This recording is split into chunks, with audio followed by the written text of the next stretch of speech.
ಮಕ್ಕಳು ಎಲ್ಲ ಥರದ ನಟ್ಸ್ನ ತಿಂತಾರೆ. ಕೆಲವೊಂದು ಮಕ್ಕಳು ವಾಲ್ನಟ್ಸ್ನ ತಿನ್ನಲ್ಲ. ಅದೇ ಥರ ಲಿಪಿ ಕೂಡ ವಾಲ್ನಟ್ಸ್ನ ತಿಂತಾ ಇರಲಿಲ್ಲ ಅಂತ ಹೇಳಿ ಮಿಕ್ಸ್ಡ್ ನಟ್ಸ್ನ ಯೂಸ್ ಮಾಡಿಕೊಂಡು ನಾನಿಲ್ಲಿ ಚಿಕ್ಕಿನ ಮಾಡಿದ್ದೀನಿ. ರೆಸಿಪಿ ಬೇಕು ಅಂದರೆ ಕಮೆಂಟ್ ಮಾಡಿ. ಲಿಪಿ ತುಂಬಾ ಚೆನ್ನಾಗಿದೆ ಅಂತ ಹೇಳಿ ತಿಂತಾ ಇದ್ಲು. ಹಸಿಯಾಗಿರುವಂತಹ ಬಾಳೆದಿಂಡಿನ ಉಪಯೋಗಿಸ್ಕೊಂಡು ನಾನಿಲ್ಲಿ ಕೋಸುಂಬ್ರಿನ ಮಾಡ್ತಾ ಇದ್ದೀನಿ. ಬನಾನಾ ಸ್ಟೆಮ್ ಅಂತ ಹೇಳ್ತಾರಲ್ವ ಅದು.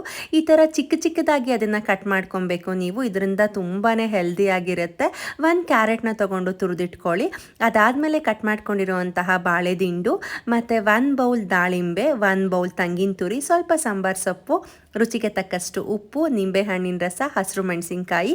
ಬೇಕು ಅಂತ ಅಂದರೆ ನೀವು ಪೆಪ್ಪರ್ ಪೌಡರ್ನ ಹಾಕ್ಕೊಂಡು ಸ್ವಲ್ಪ ಮಿಕ್ಸ್ ಮಾಡ್ಕೊಬೋದು. ಈ ಥರ ಹಸಿ ಕೋಸಂಬರಿನ ಮಾಡ್ಕೊಂಡು ತಿನ್ನೋದ್ರಿಂದ ಬ್ಯಾಡ್ ಕೊಲೆಸ್ಟ್ರಾಲ್ ಆಗಿರ್ಬೋದು, ಕಿಡ್ನಿ ಸ್ಟೋನ್ ಆಗಿರ್ಬೋದು, ಡಯಾಬಿಟಿಸ್ ಆಗಿರ್ಬೋದು ಎಲ್ಲದನ್ನು ರೆಡ್ಯೂಸ್ ಮಾಡೋಕ್ಕೆ ಹೆಲ್ಪ್ ಮಾಡುತ್ತೆ. ಇದರಲ್ಲಿ ಫೈಬರ್ ಕಂಟೆಂಟ್ ಇರೋದ್ರಿಂದ ಹೆಲ್ತಿಗೆ ತುಂಬಾ ಒಳ್ಳೆಯದು. ನೀವು ಕೂಡ ಈ ಥರ ಒಂದು ರೆಸಿಪಿನ ಮಾಡಿಕೊಂಡು ಟ್ರೈ ಮಾಡಿ. Thank you all.